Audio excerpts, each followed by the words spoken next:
اذا جاءك المنافقون قالوا نشهد انك لرسول الله والله يعلم انك لرسوله والله يشهد ان المنافقين لكاذبون اتخذوا ايمانهم جنة فصدوا عن سبيل الله انهم ساء ما كانوا يعملون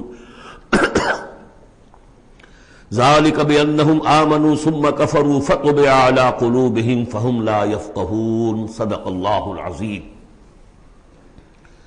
رب اشرح لي صدري ويسر لي امري واحلل عقدة من لساني يفقهوا قولي۔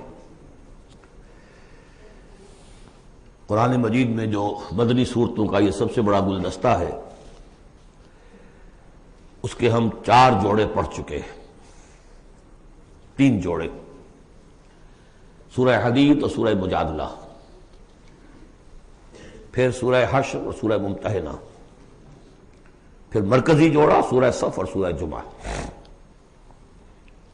سورہ صف میں نے ایک بات کہی تھی کہ بعد میں جائزہ لے لیں گے، اگر تو ایمان حقیقی اور جہاد فی سبیل اللہ کا راستہ انسان اختیار کرے، وہ تجارت جو اللہ نے بتائی ہے، هل ادلکم علی تجارت تنجیکم من عذاب علیم، اس کا کیا حل ہے، کیا تجارت ہے؟ تؤمنون باللہ ورسولہ وتجاہدون فی سبیل اللہ باموالکم وانفسکم، یہ اگر کرتے ہو تو عذاب علیم سے بھی چھٹکارا ہے، تمہارے گناہ بھی معاف کر دیے جائیں گے، جنتوں میں داخل کیے جاؤ گے، مساکن طیبۃ فی جنات عدن دیے جاؤ گے۔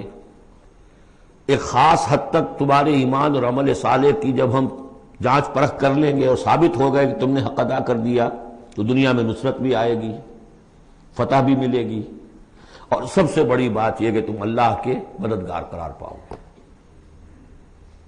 نہیں کرتے ہو اور ایمان کے دعوے ہیں اور اللہ سے محبت کے اور رسول سے عشق کے، تو کبر مقتا عند اللہ ان تقولوا ما لا تفعلون، اللہ تعالیٰ کی بیزاری شدید ہوتی چلی جا رہی ہے تمہارے اس طرز عمل پر، اور آگ سے چھٹکارا پانے کا خیال تمہارا خود ساختہ خیال ہے، امید موہوم ہے، اس لیے کہ کلام جو ہے یہ محمل کلام نہیں ہے۔ هل ادلکم علی تجارت تنجیکم من عذاب علیم، وہ تجارت تمہیں بتائی جائے جو عذاب علیم سے چھٹکارا دلا دے، وہ نہیں کرتے ہو اور چھٹکارا ہو گیا تو پھر یہ کلام غلط ثابت ہو گیا، پھر یہ کلام محمل ہے، بے معنی ہے۔ کرتے ہو تو سب کچھ ہے، اس کو کہتے ہیں ہماری فزیولوجی میں آل اور نن لا، وہ چیز ہوگی تو پوری ہوگی، نہیں ہوگی تو زیرو ہو جائے گی، پرسنٹیج نہیں ہے بیچ میں۔ مسلز کے بارے میں یہ والنٹری مسلز جو ہوتے ہیں، ان کی کنٹریکشن جو ہوتی ہے آل اور نن، اگر تو سٹیمولس پورا مل جائے گا تو پوری کنٹریکشن ہوگی، اور اگر وہ سٹیمولس جو ہے کم ہے تو بالکل نہیں ہلے گا وہ، یہ نہیں کہ وہ درمیان میں، آل اور نن لا۔ اچھا، اس کے لیے جو آدمی چاہیے کیسے ٹرین کرنا، کیسے تیار کرنا، وہ سورۃ جمعہ۔ اب یہ جو دوسرا، بلکہ کہنا چاہیے کہ جو چوتھا جوڑا آ رہا ہے، اس میں ایک تو ترتیب آپ الٹی دیکھ رہے ہیں، پہلے آ رہی ہے وہ سورت جس میں کہ تسبیح کا ذکر نہیں ہے، بعد میں آئے گی سورہ تغابن جس میں تسبیح کا ذکر ہے۔ دوسری بات یہ کہ یہاں نفاق کا تذکرہ ہے اور سورہ تغابن میں ایمان حقیقی پر جامع ترین سورت ہے۔ میں نے آپ کو پہلے بھی بتایا تھا کہ وہ مباحث، اب نفاق کی جو بحثیں آئی ہیں سورہ نساء اور سورہ توبہ کا تو اکثر حصہ اس پر مشتمل ہے، اور بھی تقریباً تمام مدنی صورتوں کے اندر وہ ذکر موجود ہے، کہیں ذرا ڈھکا چھپا ہے جیسے سورہ بقرہ میں، کہیں کھلم کھلا ہے، اعلانیہ ہے۔ اسی طریقے سے ایمان کی بحثیں تو پوری مکی قرآن میں پھیلی ہوئی ہیں، اور اس کے بلکہ اور خلاصے نکال نکال کر بہترین جو ہے مدنی قرآن میں بھی لکھ دیے گئے ہیں، آیات الآیات ہے، آیت الکرسی ہے۔ لیکن ایک خلاصہ 11 آیتوں پر مشتمل نفاق کی حقیقت پر یہ سورہ منافقون، یہ منفی ہے، مثبت شے کیا ہے؟ ایمان۔ 18 آیتوں پر مشتمل جامع ترین سورت قرآن حکیم کی ایمان کے موضوع پر سورہ تغابن۔ نفاق کے بارے میں چند باتیں سمجھ لیجئے جو اگرچہ پہلی بحث میں بہت آ چکی ہیں، لیکن آج پھر میں بتا دینا چاہتا ہوں۔ نفاق کی 2 قسمیں، ایک وہ شخص جو شعوری طور پر دھوکہ دینے کے لیے ایمان لایا، وہ شروع ہی سے منافق ہے، ایک دن بھی اسے ایمان کی لذت نصیب ہوئی نہیں۔ سورہ آل عمران میں اس کی مثال موجود ہے، سازش کی، صبح کو ایمان لاؤ شام کو مرتد ہو جانا۔ تاکہ یہ اسلام کی جو ساکھ بن گئی ہے، گڈ ول بن گئی ہے، یہ ختم ہو جائے۔ تو ظاہر بات ہے جیسے کہ فرمایا گیا سورہ مائدہ میں وَقَدْ دَخَلُوا بِالْكُفْرِ وَهُمْ قَدْ خَرَجُوا بِهِ، وہ کفر کے ساتھ ہی داخل ہوئے تھے اور کفر کے ساتھ ہی نکل گئے، ان پہ ایک لمحہ بھی ایمان حقیقی کا آیا ہی نہیں۔ یہ بہت کم لوگ تھے اس قسم کے منافق۔ اصل منافق جو وہ کون تھا؟ دعوت آئی، دعوت نے قبول، دل نے قبول کیا، بات ٹھیک ہے، صحیح بات ہے، چلو پیش قدمی کرو، لیکن تھے کم ہمت، بزدل، تھڑ دلے۔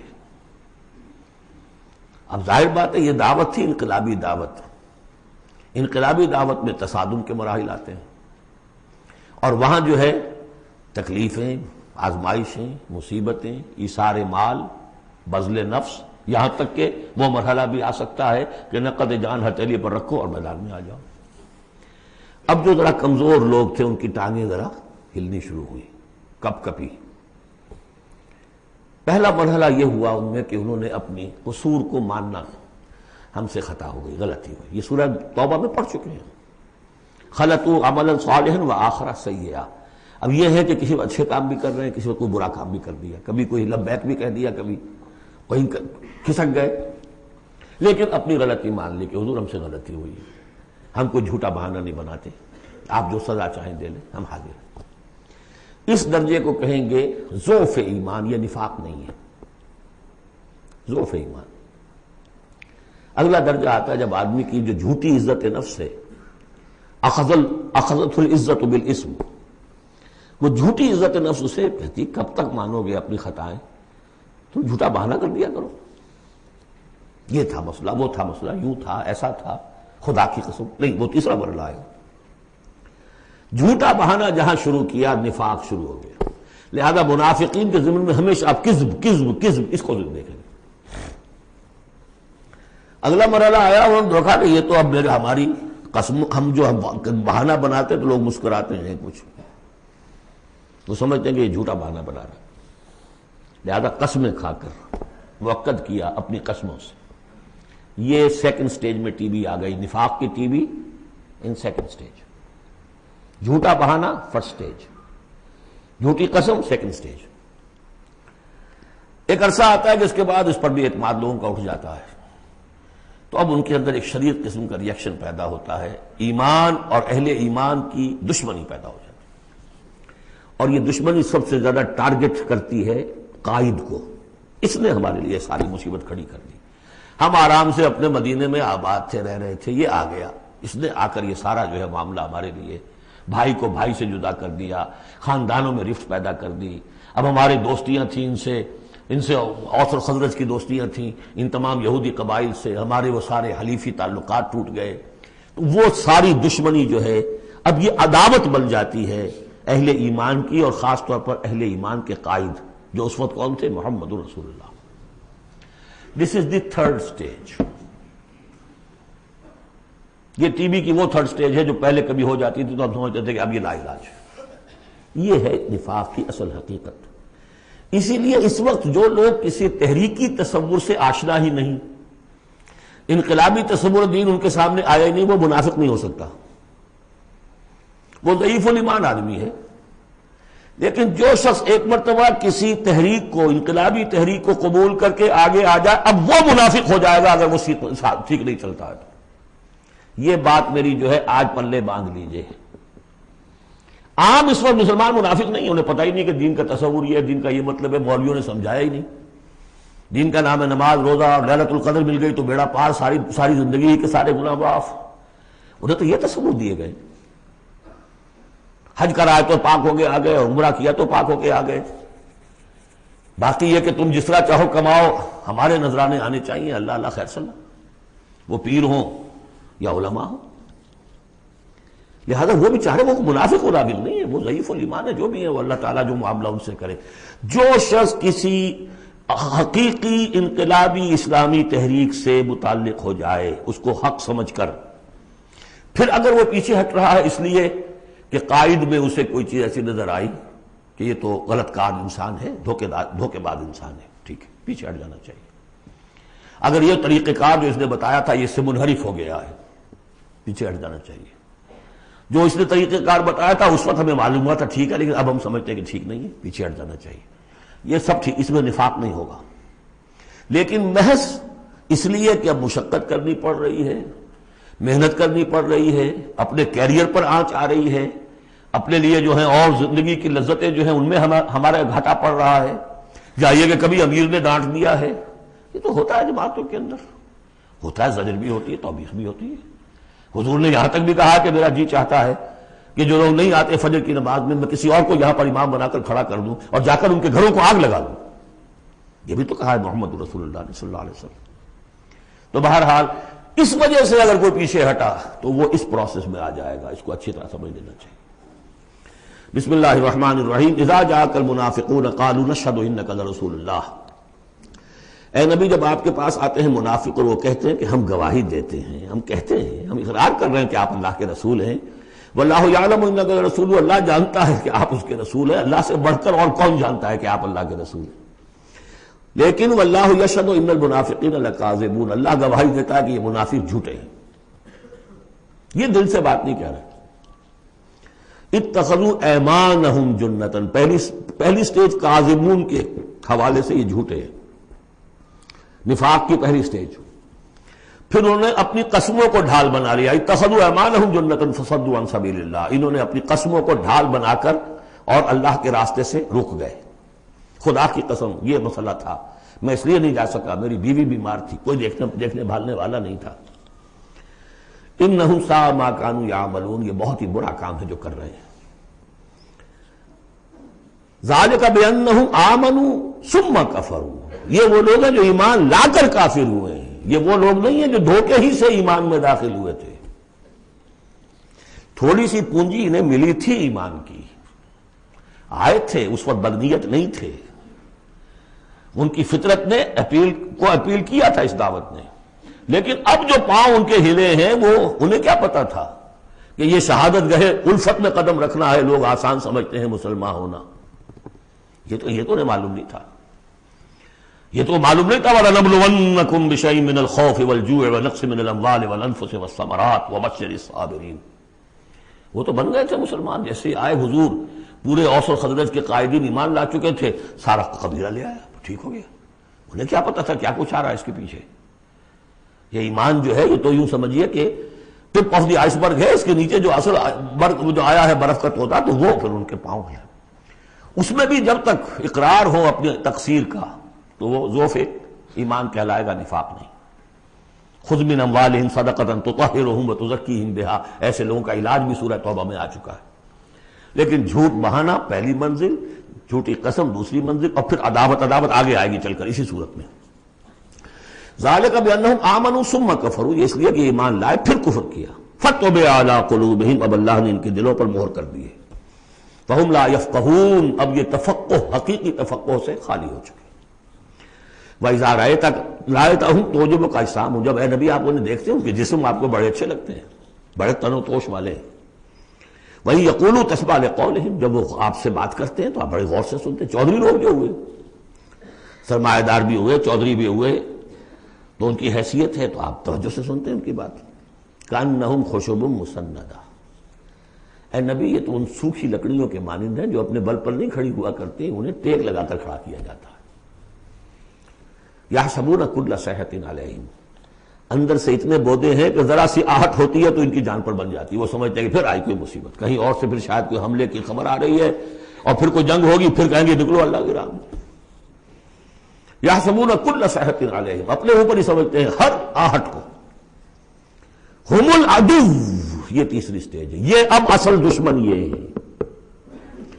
باہر کا دشمن جو آ رہا ہے ابو جہل لشکر لے کر یا ابو سفیان لشکر لے کر، وہ اتنا خطرناک نہیں جتنے کہ یہ ہے. یہ مارے آستین ہے، یہ اندر سے ڈنک مارنے والا. ہم العدو، اصل دشمن یہ ہے. فاحذرہم، ان سے بچ کر رہو، چوکس رہو، چوکنے رہو، چاہے معاف کرتے رہو. یہ بات دوسری ہے. حضرت مسیح کا قول آپ کو سنا چکا ہوں کہ فاختہ کے مانند بے ضرر، لیکن سانپ کے مانند ہوشیار رہو. سانپ چوکنا کتنا ہوتا، لیکن سانپ ضرر بھی پہنچا دیتا. تم چوکنے تو ویسے رہو جیسے سانپ ہوتا ہے، بے ضرر ایسے رہو جیسے کہ فاختہ ہوتی ہے. حضور کی یہی شان تھی. جس نے آگے جھوٹی قدم کھائی جھوٹا ٹھیک ہے بھائی جاؤ ٹھیک ہے، مروت شرافت، جس پر کہ پھر اللہ کے طرف سے گرفت بھی آ گئی. عفا اللہ عنک لما اذنت لهم، اللہ معاف کرے آپ کو، یا اللہ نے آپ کو معاف کر دیا، کیوں آپ نے ان کو اجازت دے دی. وَإِذَا قِيلَ لَهُمْ تَعَالَوْا قَاتَلَهُمُ اللَّهُ أَنَّىٰ يُؤْفَكُونَ، اللہ ان کو قتل کرے، گردن مارے اللہ ان کی، کہاں سے یہ پھرائے جا رہے ہیں. یعنی قسمت کی خوبی دیکھیے، ٹوٹی کہاں کمند، دو چار ہاتھ جبکہ لبے بام رہ گیا. محمد کا زمانہ نصیب ہوا صلی اللہ علیہ وسلم، ان کی دعوت پر لبیک کہنا نصیب ہو گیا، یہ نصیب اللہ اکبر لوٹنے کی جائے. لیکن کہاں سے یہ واپس پھرے، کس جگہ کمند ٹوٹی ہے. وَإِذَا قِيلَ لَهُمْ تَعَالَوْا يَسْتَغْفِرْ لَكُمْ رَسُولُ اللَّهِ، جب ان سے کہا جاتا آؤ بھائی غلطی مان لو اپنی، تو اللہ کے رسول تمہارے لیے استغفار کریں گے. تو رسول کی دشمنی تو ان کے دل میں بنی ہوئی ہے، کیسے آئیں. جب کہا جاتا آؤ تمہارے لیے اللہ کے رسول استغفار کریں گے اللہ سے، لووا رؤوسہم، وہ اپنے سروں کو مٹکا، جی جی جی آئیں گے ٹھیک ہے ذرا میں بعد میں آؤں گا. ورأیتہم یصدون وہم مستکبرون، اور آپ دیکھتے ہیں انہیں کہ وہ رک جاتے ہیں، آتے نہیں. تکبر ہے، مستکبرون. اب نبی کے سامنے جا کے روز روز اپنی خطاؤں کو ہم اعتراف کرتے رہے، ہماری بھی کوئی عزت نفس ہے. یہ کیا ہے جس وقت چاہا ہمیں ڈانٹ دیا، آخر یہ کہ عزت نفس ہے ہماری بھی. سواء علیہم استغفرت لہم ام تستغفر لہم ام لم تستغفر لہم، برابر ہے ان کے لیے نبی، چاہے آپ ان کو معاف فرمائیں، آپ استغفار کریں چاہے نہ کریں، لن یغفر اللہ لہم، اللہ ان کو ہرگز معاف نہیں کرے گا. اس سے اگلی سٹیج میں یہ آیت آ چکی ہے سورہ توبہ میں، استغفر لہم او لا تستغفر لہم ان تستغفر لہم 70 مرۃ فلن یغفر اللہ لہم. اب اے نبی ان کے لیے تو چاہے آپ استغفار کریں چاہے نہ کریں، آپ 70 مرتبہ بھی استغفار کریں گے تب بھی اللہ ان کو معاف نہیں کرے گا. اور حضور کی مربت دیکھیے، حضور فرماتے ہیں کہ اگر مجھے یہ معلوم ہوتا کہ 70 سے زیادہ مرتبہ استغفار کرنے سے ان کی نجات ہو جائے گی تو میں 70 سے زیادہ مرتبہ استغفار کرتا. لیکن یہاں 70 مراد نہیں ہے، 70 سے مراد جتنی چاہے آپ استغفار کر لیں. ہم الذین، اب یہ عداوت کا جو ہے ان کا جو نقشہ ہے، یہ واقعات پیش کیے جا رہے ہیں. ایک غزوے سے واپسی پر دو مسلمانوں کی کچھ لڑائی ہو گئی، ایک مہاجر تھے اور ایک تھے انصاری. اب وہ پانی بھرنے پر کہیں، بلکہ ان کی بھی نہیں، ان کے خادموں کی لڑائی ہو گئی تھی. اس کو وہاں منافقوں نے اچھال دیا، مہاجرین اور انصار کا جھگڑا بنا دیا، اور کہا اس وقت آ کے عبداللہ ابن ابی نے، دیکھو تم نے اصل میں اے انصار، اے مدینے والو، یثرب والو، تمہاری مثال تو وہی ہے جو کہتے ہیں کہ سمن کلبک یا کو لوگ اپنے کتے کو کھلا پلا کے موٹا کرو کہ کبھی تمہیں ہی کاٹے گا. تم نے ان کو جگہ دی، پناہ دی، کھلایا پلایا، اب یہ تمہارے سر کو آ رہے ہیں، غریبانوں کو آ رہے ہیں. خدا کی قسم اگر ہم اب مدینے پہنچ گئے تو ان ذلیلوں کو وہاں سے نکال باہر کریں گے. ان کی یہ جرت، انصاری کا خادم اور ایک مہاجر کا خادم لڑے ایک انصاری کے خادم سے. ہم نے پناہ دی، اپنے ٹکڑے کھلائے، ان کو اپنی جگہ دی، اور آج ہی ہمارے سروں کو آ رہے ہیں، ہمارے منہ کو آ رہے ہیں. یہ بکواس اس نے کی. وہاں موجود تھے ایک نوجوان زید ابن ارقم، انہوں نے جا کے حضور کو بتا دیا. حضور نے بلایا، نہیں جی جھوٹ ختم، میں نے نہیں کہا. یہ چھوکرے نے پتہ نہیں کہاں سے سن لیا، یہ چھوکرا کیا ہے یہ، اور آپ اس کی بات مان رہے ہیں میرے معاملے میں. خاموش رہے حضور. پھر یہ آیات اتر گئی جس نے چھوکرے کو صحیح ثابت کیا کہ کہا انہوں نے یہ. تو حضور نے فرمایا کہ لڑکے کے کان نے غلط نہیں سنا تھا. لیکن ایک بات نوٹ کر لیجئے، ان معاملات میں بھی حضور کوئی اقدام نہیں کر سکے عبداللہ ابن ابی کے خلاف. یہ نوٹ کرنے کی بات ہے. یہ جو لوگ سمجھتے ہیں کہ مکمل سٹیٹ قائم ہو چکی تھی مدینے میں، فوراً حضور کے جاتے ہی بڑی حماقت کے اندر مبتلا ہے. یہ ضرور ہے کہ حضور کو وہاں ایک حیثیت حاصل ہو گئی، لیکن جو تصور ہمارا ہے اس زمانے میں سٹیٹ، ریاست میں کبھی یہ ہو سکتا ہے کہ فوج میں سے 1000 میں سے 300 بھاگ جائیں، ان سے کوئی بات پرس بھی نہ ہو بعد میں. Is it possible؟ آج کی جدید ریاست میں کہیں یہ ممکن ہے کہ آپ کہیں اور عدالت، کسی اور عدالت میں اپنا مقدمہ لے جائیں؟ محمد کی عدالت میں نہیں جانا جی، ہمیں تو یہودیوں کی عدالت میں جانا. منافقین یہ کرتے تھے، کوئی پکڑ نہیں تھی. پکڑ کب شروع ہوئی ہے؟ فتح مکہ کے بعد. اب یہ اس کی خوش قسمتی تھی عبداللہ ابن ابی کہ اس سے پہلے یہ واصل جہنم ہو گیا خود ہی. ورنہ یہ کہ فتح مکہ کے بعد ریاست قائم ہوئی ہے. یہی وجہ کہ اس کے بعد پھر جب جنگ کا اعلان ہوا ہے تو جو نہیں گئے ان سے باس پرس ہوئی ہے، حساب کتاب ہوا، اس سے پہلے نہیں۔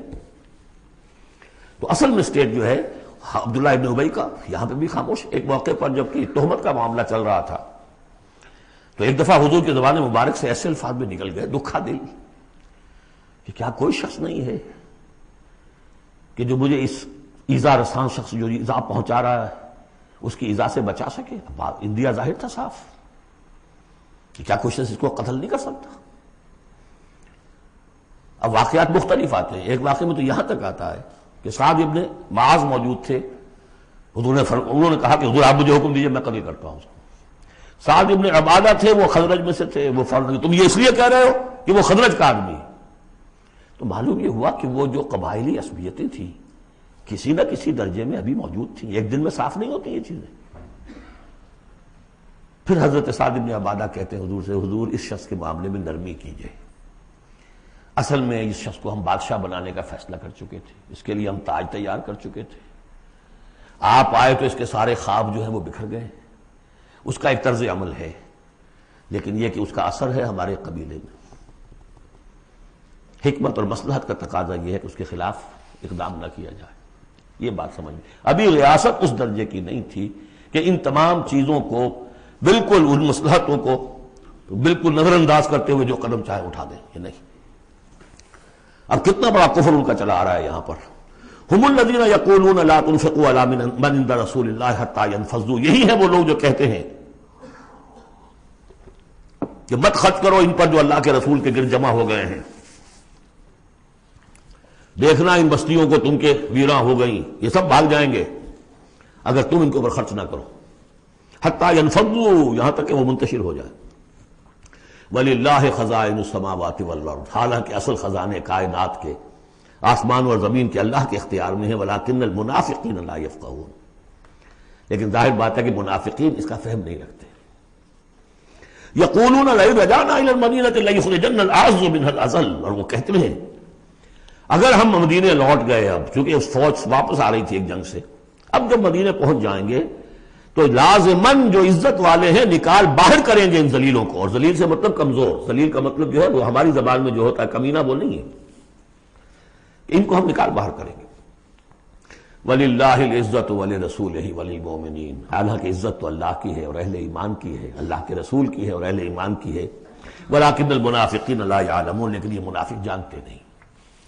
لیکن ہوا یہ کہ جب یہ قول پہنچا ہے، عبداللہ ابن ابی کے بیٹے کا نام بھی عبداللہ ہے، وہ بڑے مخلص نوجوان، خالص، صادق القول، صادق الایمان، انہیں معلوم ہے میرے باپ نے یہ کہا ہے، تو مدینے میں دروازے میں کھڑے ہو گئے ننگی تلوار لے کر، اپنے باپ سے کہا ہے کہ جب تک تم یہ نہیں مانو گے کہ تم ذلیل ہو، عزت ہے اللہ کے لیے اور اس کے رسول کے لیے اور اہل ایمان کے لیے، اس وقت تک مدینے میں گھسنے نہیں دوں گا۔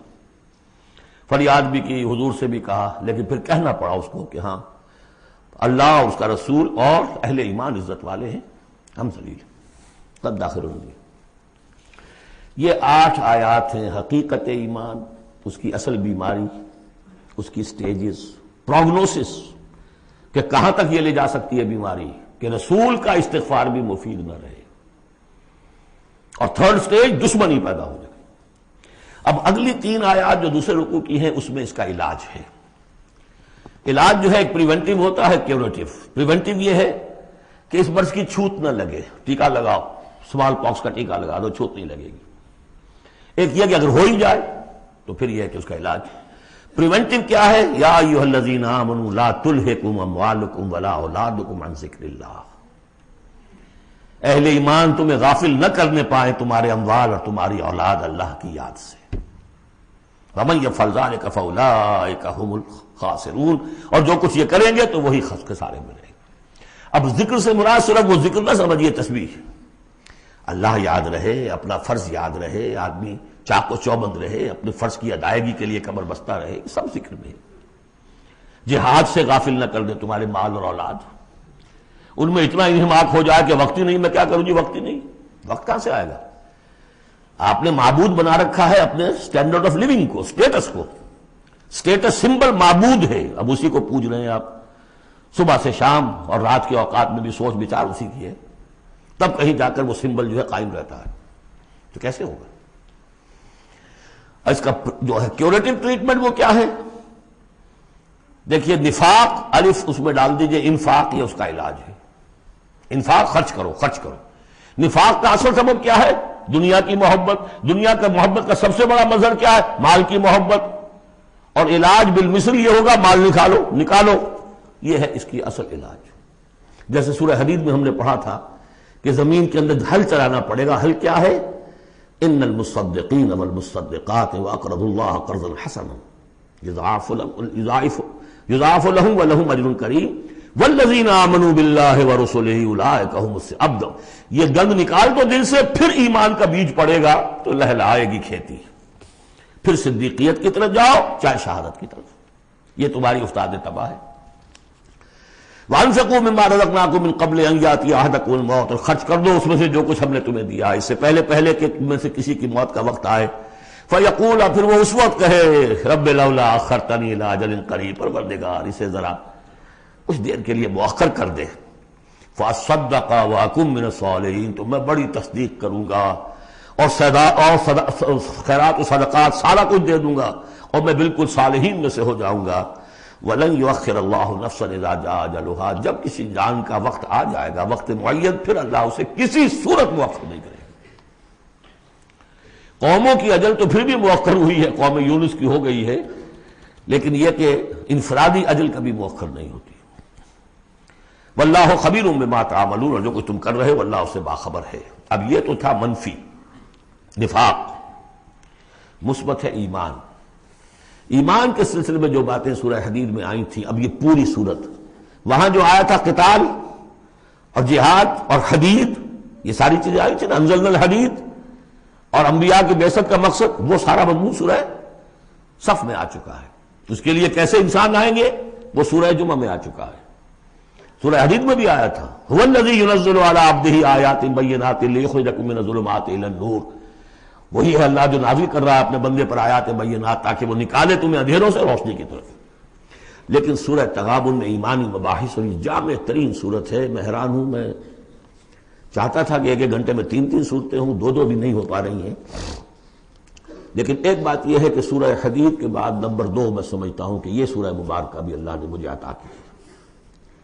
اس کے اسرار و رموز، اس کا نظم اس قدر واضح اللہ کے فضل و کرم سے ہے.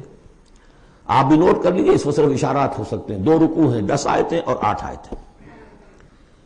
پہلے رکوع کی 10 آیتوں میں 7 آیتوں میں نریشن ہے ایمان کی، ایمان یہ ہے یہ ہے یہ ہے یہ ہے، اور 3 آیتوں میں بڑی زوردار دعوت ہے، بس لاؤ ایمان، مانو ان باتوں.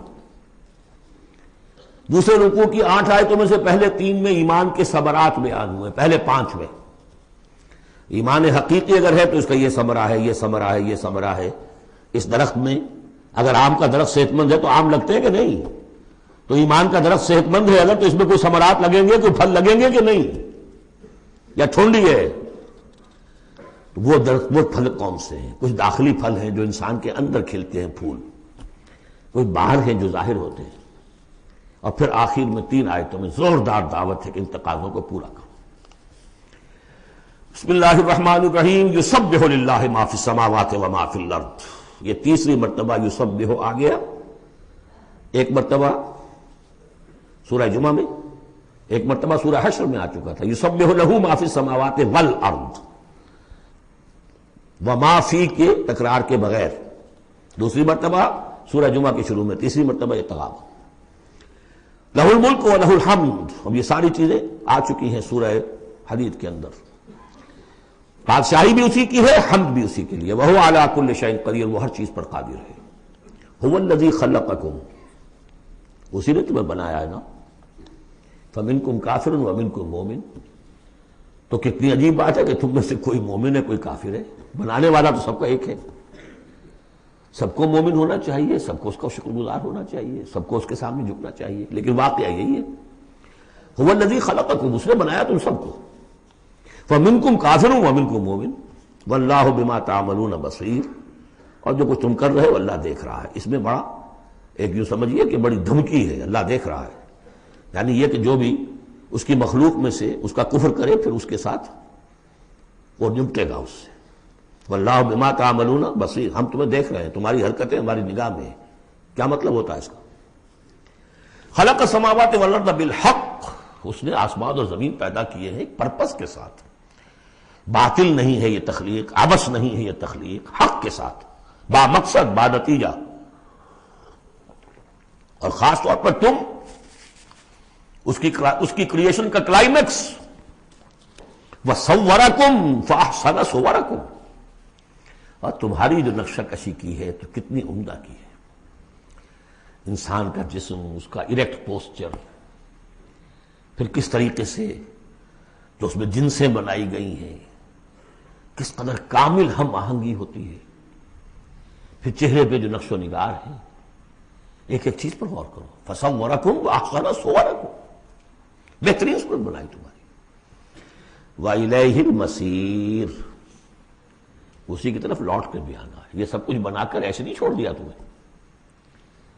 تم اتنی گھٹیا شے نہیں ہو کہ بس اٹھا کے پھینک دی، نہ کھلونا ہو کہ کھیلے اور بس اس کے بعد جیب اٹھتا گیا. یہ ایک سیریس کریشن ہے، پرپسفل ہے، نتیجہ نکلے گا. اب دیکھیے ایک آیت میں جمع کیا ہے وہ تمام جو ایمانیات، ایمان بالعلم، علم خداوندی کا جو ایمان ہمارا ہونا چاہیے. آپ کو کئی کئی آیتوں میں ملے گا قرآن میں بہت سے مقامات پر. یہاں ایک میں 3 ڈائمنشنز دی ہیں. یعلم ما فی السماوات والارض، ایک ڈائمنشن، وہ جانتا ہے جو کچھ آسمان میں ہے، جو کچھ زمین میں ہے. کیا باقی رہ گیا؟ لیکن سیکنڈ ڈائمنشن، وَيَعْلَمُ مَا تُسِرُّونَ وَمَا تُعْلِنُونَ، وہ بھی جانتا ہے جو تم چھپاتے ہو اور وہ بھی جانتا ہے جو تم ظاہر کرتے ہو. تیسری ڈائمنشن اور آئی، وَاللَّهُ عَلِيمٌ بِذَاتِ الصُّدُورِ، سینوں کے اندر جو کچھ ہے وہ پنہاں ہے، وہ بھی اللہ جانتا ہے. میں کافی عرصے تک متردد رہا کہ یہ تو پھر تکرار ہو گئی، جو کچھ ہم چھپاتے ہیں وہی ہمارے سینے میں ہے نا، اور تکرار محض کلام کا عیب ہے.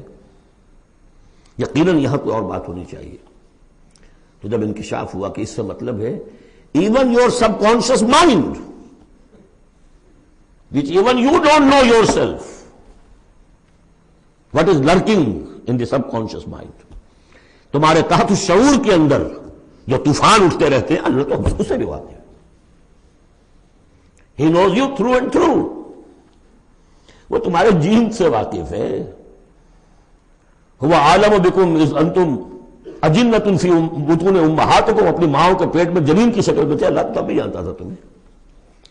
تو وہ تو تمہارے سب کانشیس مائنڈ، تم نہیں بات جانتے نہیں، تمہیں نہیں معلوم، تم بسا اوقات دھوکہ کھا جاتے ہو.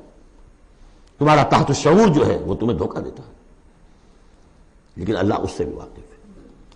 الم یاتکم نبأ، اب 4 آیتیں ہو گئی ایمان باللہ پر، اگرچہ اسی میں مضمر ہے ایمان بالآخرہ بھی، معاد بھی. 2 آیتیں ایمان باللہ پر. الم یاتکم نبأ الذین کفروا من قبل، کیا تمہارے پاس خبریں آ نہیں چکی ہیں ان لوگوں کی جنہوں نے کفر کیا تھا پہلے؟ قوم نوح، قوم ہود، قوم صالح، پورا مکی قرآن پڑھ چکے ہو نا. اب تو ہم نزول کے اعتبار سے بھی بات کہہ سکتے ہیں، اب اپنے اس دورہ قرآن کے اعتبار سے بات کہہ سکتے ہیں، سارا مکی قرآن پڑھ ہی لیا تقریباً. الم یاتکم نبأ الذین کفروا من قبل، کیا آ نہیں چکی تمہارے پاس خبریں ان کی جنہوں نے کفر کیا تھا پہلے؟ اب اس کا تجزیہ کیا ہے. فذاقوا وبال امرہم، انہوں نے اپنے معاملے کی سزا چکھ لی، دنیا میں ہلاک کر دی گئی. وَلَهُمْ عَذَابٌ عَلِيمٌ، اور ابھی ان کے لیے عذاب علیم منتظر بھی ہے. ابھی تو عالم برزخ میں ہے نا، عذاب علیم جو آخرت کا ہے وہ تو ابھی منتظر ہے. اعد اللہ لہم عذابا علیما، تیار کر کے رکھا ہوا ہے. تجزیہ اگلی آیت میں، ذالک بأنہ کانت تأتیہم رسلہم بالبینات، یہ اس لیے ہوا کہ ان کے پاس ان کے رسول آتے رہے واضح نشانیاں لے کر، واضح نشانیاں، واضح معجزے بھی اللہ نے جس کو دیے. فقالوا، تو انہوں نے کہا اب بشر یہدوننا، کیا بشر انسان ہمیں ہدایت دیں گے؟ فکفروا، اس پر کفر کیا انہوں نے. وتولوا، اور رخ پھیر لیا، گردن موڑ لی. واستغنى اللہ، اللہ بھی غنی ہے، اللہ تو غنی ہے ہی ہے. واللہ غنی حمید، اللہ غنی ہے، حمید ہے. اللہ نے بھی کہا دفع ہو جاؤ، جدھر جانا جاؤ. اب یہاں آیا بہت باریک نکتہ، شاید آپ کو بھی وہ برا لگے، اچھا نہ لگے.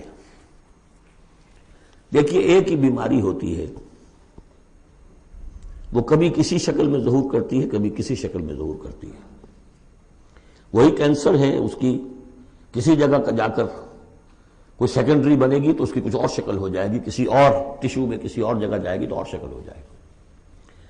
بیماری یہی ہے کہ جب رسول آتے تھے تو لوگوں نے کہا یہ تو بشر ہیں، رسول کیسے ہو سکتے ہیں؟ سمجھ میں آ رہے ہیں؟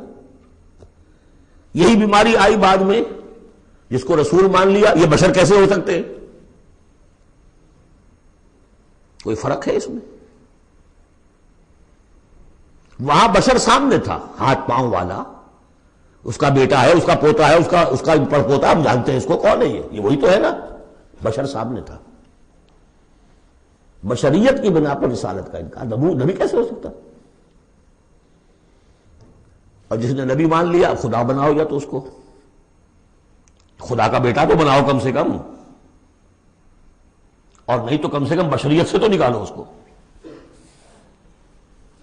ایک ہی مرض ہے، ایک ہی مرض ہے. آخر یہی کوئی تو وجہ ہے نا. قرآن کتنی دفعہ کہلواتا ہے قل انما انا بشر مثلکم یوحی الی انما الہکم الہ واحد. آخری آیت ہے سورہ کہف کی. اے نبی کہیے، ڈنکے کی چوٹ کہیے کہ میں ایک بشر ہوں تمہاری طرح کا.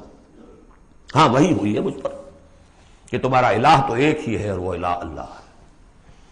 فمن کان یرجو لقاء ربہ فلیعمل عملا صالحا ولا یشرک بعبادۃ ربہ احدا. البتہ ایک دوسری انتہا بھی ہمارے ہاں ہے. کچھ لوگوں نے اس نقطے کو ایمفیسائز کرنے کے لیے، جیسے ہم بھی کبھی کسی بات پر زور دینے میں کبھی کوئی لفظ ذرا مناسب سے ہٹ کر غیر مناسب لفظ ہم استعمال کر بیٹھتے ہیں. ہمارے بزرگوں سے بھی ہوا، کسی نے کہا بڑے بھائی بنا دیا، کسی نے کوئی اور مثال دے دی. ایسی بات بھی نہیں ہے. نبی کے بعض خصائص ایسے بھی ہیں کہ جو واقعتاً عام بشر کے نہیں ہیں. یہ حدیث بھی تو محمد رسول اللہ کی صلی اللہ علیہ وسلم، کہ جب آپ سے یہ شکایت کی لوگوں نے، حضور آپ صوم وصال رکھتے ہیں، ہمیں نہیں رکھنے دیتے، ہمیں منع کرتے ہیں. آپ صوم وصال یہ ہے کہ آج روزہ رکھا اور اس کو آج شام کو افطار نہیں کیا، پھر رات چل رہا ہے وہ روزہ، اگلا دن بھی، تو 2 دن کا صوم وصال ہو گیا، اگلی روز شام کو جا کے کھولا. یہ صوم وصال ہے. پھر 3 دن کا، 4 دن کا آپ تو رکھتے ہیں، ہمیں اجازت نہیں دیتے. فرمایا ایکم مثلی، تم میں سے کون مجھ جیسا ہے؟ ابھی تو عند ربی، میں اپنے رب کے پاس رات گزارتا ہوں. وہ یطعمنی ویسقین، وہ مجھے کھلاتا پلاتا ہے. تو بعض پہلو ہے. نبی اپنی پشت سے بھی دیکھتا تھا صلی اللہ علیہ وسلم، ہم تو نہیں دیکھتے. تو خصائص ہیں. پھر نبی کو ساری سیر کرا دی گئی، آسمانوں کی، زمین کی. کہاں لے گئے؟ عند سدرۃ المنتہی، عندہا جنت المأوی، اذ یغشی السدرۃ ما یغشی ما زاغ البصر وما طغی. تو یہ معاملہ بھی نہیں. لیکن بنیادی طور پر وہ انسان ہے، انسانی عواطف و میلانات بھی تھے. چوٹ لگتی تھی تو درد ہوتا تھا، زخم کا وار لگا ہے تو اس پہ سے خون کا فوارہ چھوٹا ہی چھوٹا ہے. بچہ فوت ہو رہا ہے تو آنکھوں میں آنسو آئے ہی آئے ہیں. کبھی بددعا بھی نکل گئی ہے. کیف یہدی اللہ قوما خضبوا وجہ نبیہم بالدم، سب پڑھ چکے ہیں ہم یہ پورا قرآن مجید میں. لیکن یہ ہے کہ رسالت کا انکار بربنائے بشریت اور بشریت کا انکار بربنائے رسالت، یہ دونوں چیزیں غلط ہیں اور یہ ہم وزن ہیں. ذالک بانہ کانت تاتیہم رسلہم بالبینات فقالوا ابشر یہدوننا فکفروا وتولوا واستغنى اللہ واللہ غنی حمید. اب ایک آیت میں آ رہی ہے ایمان بالآخرہ. زعم الذین کفروا، ذرا اس کے زور کا اندازہ کیجئے گا. میں اپنا سا زور لگاتا ہوں، اپنی آواز کے ذریعے سے اس ایمفیسس کو واضح کرتا ہوں. زعم الذین کفروا ان لن یبعثوا، زوم ہو گیا ہے انہیں، غلط خیال ہو گیا ہے کہ وہ اٹھائے نہیں جائیں گے. قل، اب ذرا نوٹ کیجئے، بلا وربی لتبعثن ثم لتنبؤن بما عملتم. کہہ دو اے نبی کیوں نہیں، اور مجھے میرے رب کی قسم ہے. کون کھا رہا ہے قسم؟ محمد الرسول اللہ صلی اللہ علیہ وسلم. لتبعثن، تم لازماً اٹھائے جاؤ گے. ثم لتنبؤن بما عملتم. یہ اس پر جو خطبہ تھا حضور کا، پہلا خطبہ جو آپ نے دیا ہے بنو ہاشم کو دعوت میں، وہ میرے کتابچے میں موجود ہے. دعوت اللہ اردو میں اور کال ٹو اللہ انگریزی میں. اس کا متن موجود ہے. وہ ہے کہ اس کی شرح ہے. واللہ لتموتن کما تنامون ثم لتبعثن کما تستيقظون ثم لتجزون بالاحسان واحسانا واللہ لتموتن کما تنامون، خدا کی قسم تم سب مر جاؤ گے جیسے روزانہ رات کو سو جاتے ہو. ثم لتبعثن کما تعملون ثم لتبعثن کما تستيقظون، جیسے روزانہ صبح کو بیدار ہو جاتے ہو ایسے اٹھا لیے جاؤ گے قیامت کے دن. ثم لتحسبن بما تعملون، پھر تمہارا حساب کتاب لیا جائے گا جو تم نے عمل کیا ہے. ثم لتجزون بالاحسان احسانا وبالسوء سوءا، پھر بدلہ ملے گا بھلائی کا بدلہ برائی کا بدلہ. وانھا لجنۃ ابدا او لنار ابدا. قل بلا وربی لتبعثن ثم لتنبؤن بما عملتم وذلک علی اللہ یسیر، اور یہ اللہ پر بہت آسان ہے. 7 آیتیں پوری ہو گئیں، 4 ذات و صفات، 2 رسالت، 1 آخرت. اب سنیے فآمنوا باللہ، یہ فا بہت اہم ہے یہاں پر. بس ایمان لاؤ اللہ پر اور اس کے رسول پر. والنور الذی انزلنا، اس نور پر جو ہم نے نازل فرمایا. واللہ بما تعملون خبیر، جو کچھ تم کر رہے ہو اللہ اسے باخبر ہے. اب یہاں دیکھیے ریورس ہو جائے گا آرڈر، ریشو پروپورشن. اب یہاں ایک آیت میں اللہ اور اس کے رسول کا ذکر آ گیا، اور اس میں بھی واللہ بما تعملون خبیر کے اندر آخرت کا ذکر ہے. اللہ باخبر ہے، تو اللہ کے پاس یہ ساری خبریں اس نے رکھی ہوئی ہیں. کوئی ریسرچ، وہ تھیسس لکھنا ہے اس کو تمہیں سزا دینے کے لیے. لیکن اب 2 آیتیں آ رہی ہیں شاندار آخرت کے لیے. یوم یجمعکم لیوم الجمع ذالک یوم التغابن، جس دن کہ وہ جمع کرے گا تمہیں اس جمع ہونے والے دن، وہ ہے ہار اور جیت کے فیصلے کا دن. جو اس روز جیتا وہ جیت گیا، جو اس روز ہارا وہ ہار گیا. یہ دنیا کی ہار اور جیت کیا ہے؟ کچھ بھی نہیں. ایک ڈرامے کے اندر کوئی جیت گیا کوئی ہار گیا، نہ وہ جیت ہے اور نہ یہ ہار ہے. اصل جیتا وہ جو وہاں جیتا، اصل ہارا وہ جو وہاں ہارا. ذالک یوم التغابن، وہ ہے ہار اور جیت کے فیصلے کا دن. ومن یؤمن باللہ، جیت کس کی ہوگی؟ جو ایمان لائے اللہ پر، ویعمل صالحا، اور عمل کرے اچھے. اس کی تفصیل کچھ آگے آ جائے گی کیا کیا عمل کرنے ہیں. یکفر عنہ سیئاتہ، اللہ تعالیٰ اس سے اس کی برائیوں کو دور کر دے گا. ویدخلہ جنات تجری من تحتہا الانہار، اور ان باغات میں داخل کرے گا جن کے دامن میں ندیاں بہتی ہوں گی. خالدین فیہا ابدا، وہ رہیں گے اس میں ہمیشہ ہمیش. ذالک الفوز العظیم، یہ ہے بڑی کامیابی. والذین کفروا وکذبوا بآیاتنا اولئک اصحاب النار خالدین فیہا، اور جو لوگ انکار کریں گے اور تکذیب کریں گے ہماری آیات کی، وہ ہوں گے جہنمی اور رہیں گے اس میں ہمیشہ ہمیش. وبئس المصیر، اور یہ برا ٹھکانہ ہے. 10 آیات میں ایمانیات ثلاثہ کی بہترین جامع ترین تعبیر، تجزیہ، اور ایک زوردار دعوت ایمان. فآمنوا باللہ ورسولہ. اب جو 8 آیات ہیں، 3 میں، اب 5 میں اب ثمرات ایمانی. پہلا ثمرہ کیا ہے؟ ما صاب من مصیبت الا باذن اللہ ومن یؤمن باللہ یہد قلبہ واللہ بکل شیء علیم. اگر اللہ پر ایمان حقیقت میں دل میں پیدا ہو گیا تو تمہیں معلوم ہے کہ پتہ تک جنبش نہیں کر سکتا جب تک کہ اللہ کا اذن نہ ہو. تم پر کوئی مصیبت کیا بغیر اللہ کے اذن کے آ گئی ہے؟ کیا بغیر اس کے علم کے آ گئی ہے؟ اور اگر اللہ کی اذن سے آئی ہے تو تمہارے ایمان کا تقاضا ہے کہ سمجھو کہ اس میں خیر ہی ہوگا، چاہے یہ مجھے اس وقت بری لگ رہی ہے، مجھے اچھی نہیں لگ رہی ہے، خیر ہوگا. عسیٰ ان تکرہوا شیئا وہو خیر لکم.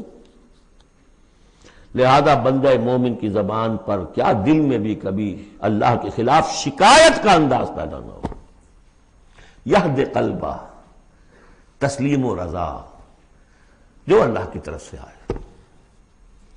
ہم بھی تسلیم کی خو ڈالیں گے، بے نیازی تیری عادت ہی صحیح.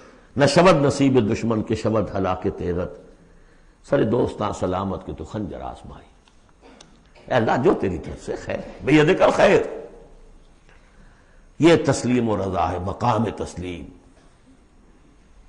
علامہ اقبال نے بہت پرشکو انداز میں کہا ہے کہ اقدہا کے مقام رضا کشود مرا، برو کشید ز پیچا کے ہست و بود مرا. آدمی پہ تکلیف کیوں آئی، کیا آئی، اس نے کیا، اس نے کر دیا، یہ ہو گیا تھا، وہ ہو گیا تھا، یہ نہیں کرنا چاہیے تھا، میں نے یہ کام غلط کیا، لگے رہو اسی پیچ و تاب میں۔ بندہ مومن کہتا ہے جو آیا میرے رب کے حکم سے آیا، کس کوئی بھی ذریعہ بن گیا ہو وہ ٹھیک ہے، اس کے بدلہ لیں وہ ٹھیک ہے، وہ قانون کا معاملہ ہے۔ وَلَكُمْ فِي الْقِصَاصِ حَيَاةٌ يَا أُولِي الْأَلْبَابِ، اللہ کے خلاف شکایت نہیں۔ بنو کشید نے پیچا کہ ہست بود مرا، یہ ہے، یہ تھا، یہ کیوں ہو گیا، یہ کیسے ہو گیا، اس سارے چکر سے مجھے نکال لیا۔ کس چیز نے نکال لیا؟ کہ عقدہا کے مقام رضا کشود مرا، یہ مقام رضا نے کیسے کیسے میرے عقدے حل کر دی۔ اب میں تفصیل میں جا نہیں سکتا، اس پر میرے بڑے بڑے کیسز موجود، یہ بتانا میں بھول گیا ہوں آپ کو کہ وہ جو منتخب نصاب جس کا میں تذکرہ کرتا آیا ہوں، یہ ساری صورتیں ان میں داخل ہیں۔ یہ اس کا چوتھا حصہ جو تھا سورہ صف، سورہ جمعہ، سورہ تغابن، سورہ منافقون، اور یہ سورہ تغابن دوسرے حصے کی صورت ہے، یہ ایمان کی حقیقت پر۔ سورہ فاتحہ، سورہ آل عمران کی آخری آیات، سورہ نور کی آیات نور، اور پھر یہ تغابن۔ تو پہلا ہے نتیجہ تسلیم و رضا۔ دوسرا نتیجہ، یہ تو اندر نکلا نا، دل کے اندر احساسات ہیں، یہ پھول اندر کھلتا ہے، باہر نظر نہیں آتا۔ باہر نظر آنے والا بڑا پھول کیا ہے؟ وَأَطِيعُوا اللَّهَ وَأَطِيعُوا الرَّسُولَ فَإِن تَوَلَّيْتُمْ فَإِنَّمَا عَلَىٰ رَسُولِنَا الْبَلَاغُ الْمُبِينُ۔ اطاعت کرو اللہ کی اور اطاعت کرو رسول کی، پھر اگر تم پیٹھ موڑ لو گے تو جان لو کہ ہمارے رسول پر سوائے صاف صاف پہنچا دینے کی کوئی ذمہ داری نہیں، باقی تمہیں خود جواب دہی کرنی پڑے گی۔ اس نے پہنچا دیا، اس نے حکم بتا دیا، اللہ کا یہ حکم ہے۔ وَأَحَلَّ اللَّهُ الْبَيْعَ وَحَرَّمَ الرِّبَا، تم پڑے رہو اپنے الجھنوں میں اور اشکالات میں، انما البیع مثل الربا، لیکن احل اللہ البیع وحرم الربا، اللہ نے حلال کیا بیع کو، حرام کیا ربا کو۔ ہو آر یو، یہ ہو آر یو سے مجھے وہ شعر بھی یاد آ گیا ہے جو مقام تسلیم و رضا پر کہا ہے اکبر الہٰبادی نے۔ رضائے حق پہ راضی رہ، یہ حرف آرزو کیسا یوں ہو جائے۔ اچھا تم اللہ کو سکھا رہے ہو، You want to teach him؟ آرزو، رضائے حق پہ راضی رہے، یہ حرف آرزو کیسا؟ خدا خالق، خدا مالک، خدا کا حکم تو کیسا؟ Who are you؟ تو وہی who are you، اللہ نے فیصلہ کیا ہے یہ حرام ہے یہ حلال ہے۔ تم اللہ کو مانتے ہو کہ نہیں؟ نمبر ایک۔ رسول کو مانتے ہو کہ نہیں؟ نمبر دو۔ قرآن کو مانتے ہو کہ نہیں؟ نمبر تین۔ پھر کوئی دلیل نہیں، نو آرگیومنٹس، آئیدر اوبے اور گو اوے، تیسرا راستہ کوئی نہیں۔ وَأَطِيعُوا اللَّهَ وَأَطِيعُوا الرَّسُولَ وَإِن تَوَلَّيْتُمْ فَإِن تَوَلَّيْتُمْ فَإِنَّمَا عَلَىٰ رَسُولِنَا الْبَلَاغُ الْمُبِينُ اللَّهُ لَا إِلَٰهَ إِلَّا هُوَ وَعَلَى اللَّهِ فَلْيَتَوَكَّلِ الْمُؤْمِنُونَ۔ پھر ایک پھول اندر جو کھلا ہے، دل میں کھلے گا، ذہن میں کھلے گا، توکل۔ اللہ ہی وہ ہے کہ جس کے سوا کوئی الہ نہیں، اس کی مرضی کے بغیر کوئی چیز جنبش نہیں کر سکتی۔ تمہارے کیے کیا ہو جائے گا؟ کچھ نہیں ہوگا۔ تمہارا کام ہے اپنی سی محنت کر کے نتیجہ اللہ پر۔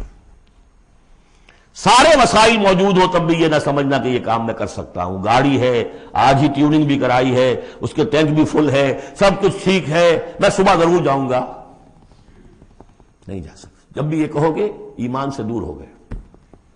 وَلَا تَقُولَنَّ لِشَيْءٍ إِنِّي فَاعِلٌ ذَلِكَ غَدًا إِلَّا أَن يَشَاءَ اللَّهُ، کبھی مت کہنا کہ یہ کام میں کل ضرور کروں گا مگر انشاءاللہ کے ساتھ، اللہ چاہے گا تو ہوگا ورنہ نہیں۔ اور سارے تمہارے پاس وسائل ہیں، تم کہو گے فتح ہی فتح ہے اب تو وہ حال ہو جائے گا جو غزوہ حنین میں ہوا تھا۔ اذ اعجبتکم کثرتکم، 12,000 کی تعداد، اور ایسی بھگدڑ مچی کہ چند 100 آدمی رہ گئے۔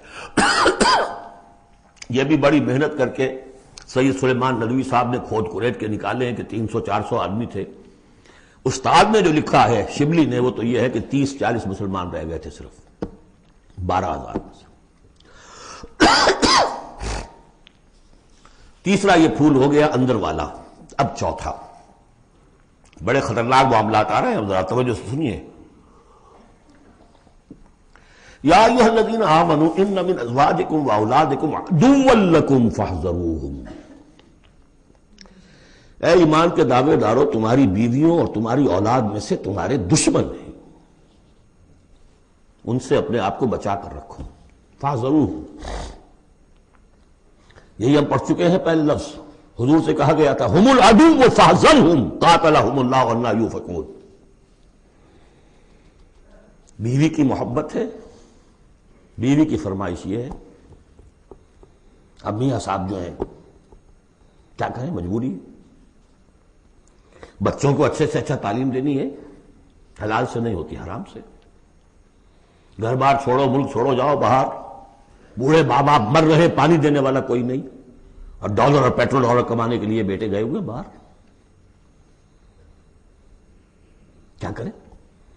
مکان بنانا ہے، یہ کرنا تھا، وہ شروع کی تھی، کوٹھی شروع کی تھی، وہ ابھی تک مکمل نہیں ہوئی ہے، وغیرہ وغیرہ۔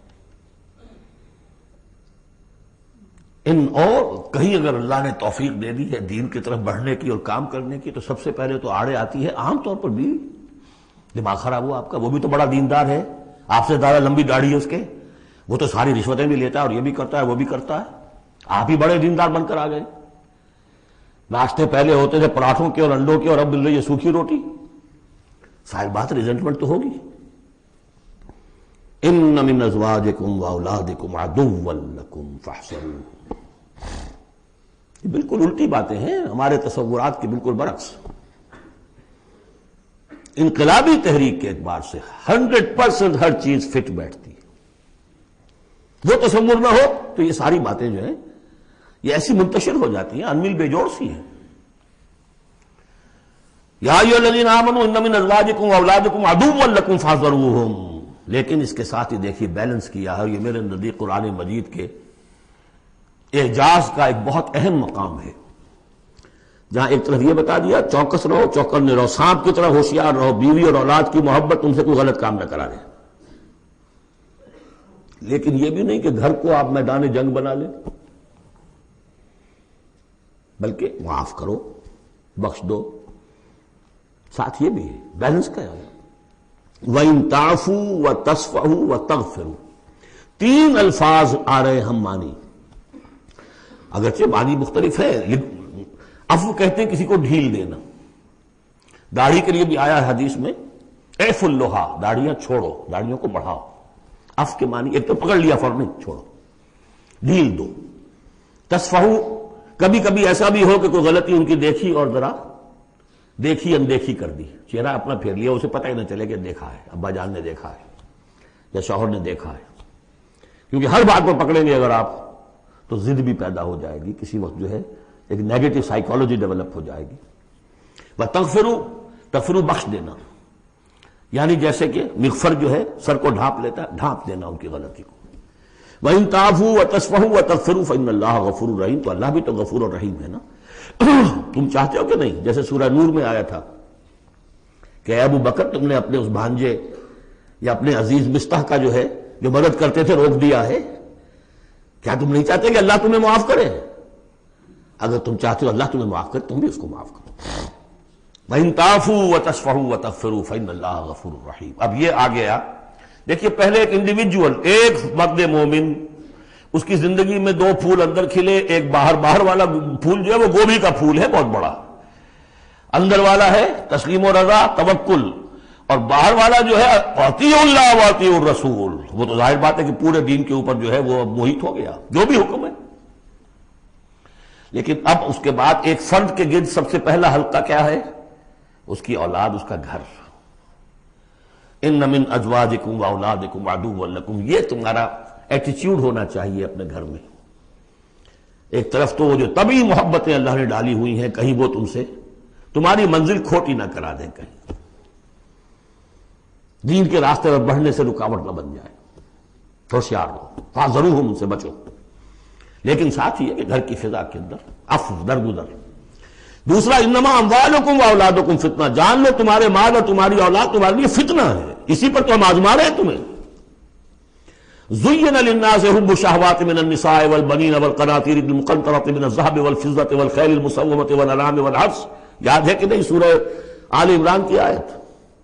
اللہ نے یہ محبتیں ڈالی ہیں، کبھی تو امتحان ہے، آزمائش ہے، یہ محبتیں ہی نہ ہو تو سب کے سبھی اللہ کے بندے بن جائیں۔ دیکھنا تو یہی ہے کہ تم کس کس چیز کو، کس کس ریزسٹنس کو، کس کس ہرڈل کو عبور کر کے آ سکتے ہو ہمارے پاس. انہی پتھروں پہ ہو کر اگر آ سکو تو آؤ. میرے گھر کے راستے میں کوئی کہکشاں نہیں ہے. جنت جو ہے وہ بہت ناپسندیدہ چیزوں سے گھیر دی گئی ہے. تو یہ اموال اولاد یہ تمہارے لیے فتنہ ہے. جانچے جا رہے اولاد کو کیا بنانے کی فکر کی تھی تم نے؟ بندہ مومن بنانے کی فکر کی تھی یا ایک پیسہ کمانے والی مشین بنانے کی فکر کی تھی؟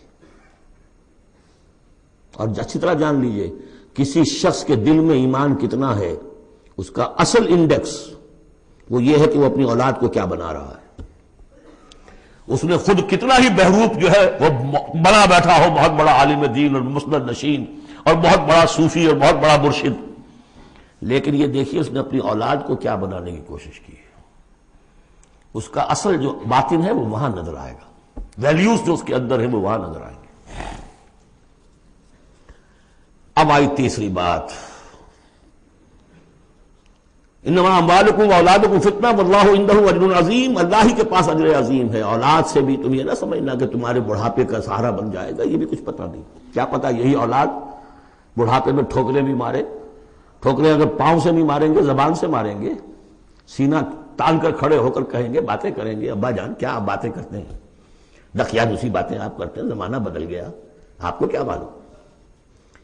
لیکن اب آ رہا خلاصہ، فاتقوا اللہ ما استطعتم واسمعوا واطیعوا وانفقوا خیرا لانفسکم.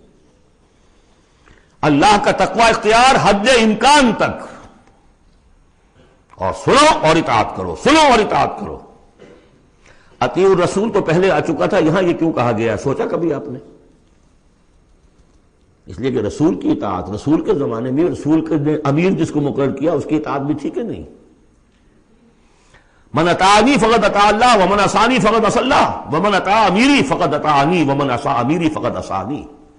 غزوہ احد میں اصل جو معصیت ہوئی تھی، نافرمانی ہوئی تھی، وہ کمانڈر کی ہوئی تھی، جہاں سے کہ تیر انداز ان کے حکم کے باوجود، روکنے کے باوجود چلے گئے تھے. کیسے سزا دی اللہ نے. پھر حضور کے زمانے میں تو حضور تھے، آئندہ کون ہوں گے؟ کوئی اللہ کا بندہ ہوگا جو پھر کھڑا ہو، من انصاری اللہ، جو دین کا ہی کام کرنے کے لیے. داعی کھڑے ہوئے ہیں، دعوتیں ہیں. اصل بندہ شہید کھڑے ہوئے، مولانا مودودی کھڑے ہوئے، مولانا الیاس صاحب کھڑے ہوئے، پچھلی صدیوں میں سید احمد بریلوی کھڑے ہوئے. لوگ کھڑے ہوتے رہیں گے. من انصاری اللہ، کون ہے جو میرے ساتھ ہاتھ بٹائے؟ اب آپ دیکھیے اس زمانے میں کون ہے. قبول کیجئے، فاسمعوا واطیعوا، پھر اس کا حکم سنیے اور مانیے. ڈسپلنڈ پارٹی، ورنہ کیا ہوگا؟ کچھ بھی نہیں. عید آزادہ شکوہ ملک و دین اور عید محکومہ ہجوم مومنین. یہ 30 لاکھ کا ہجوم مومنین ہے جو حج میں ہوتا ہے. اگر یہ جماعت ایک ہوتی کسی ایک امیر کے نیچے 30 لاکھ کی، ایک امیر، عظیم الشان انقلاب.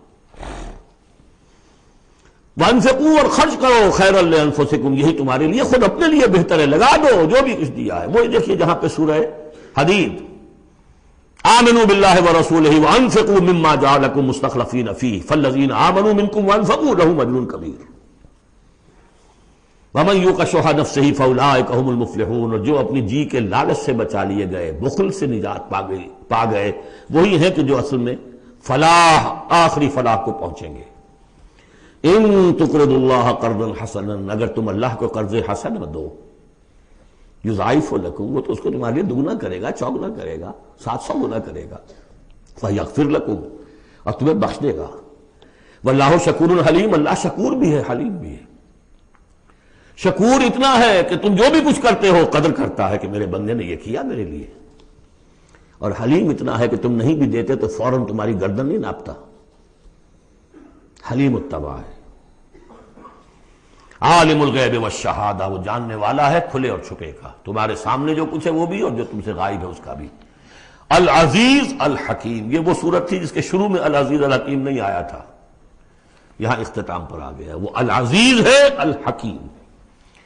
بارک اللہ لی ولکم فی القرآن العظیم ونفعنی وإیاکم بالآیات والذکر الحکیم.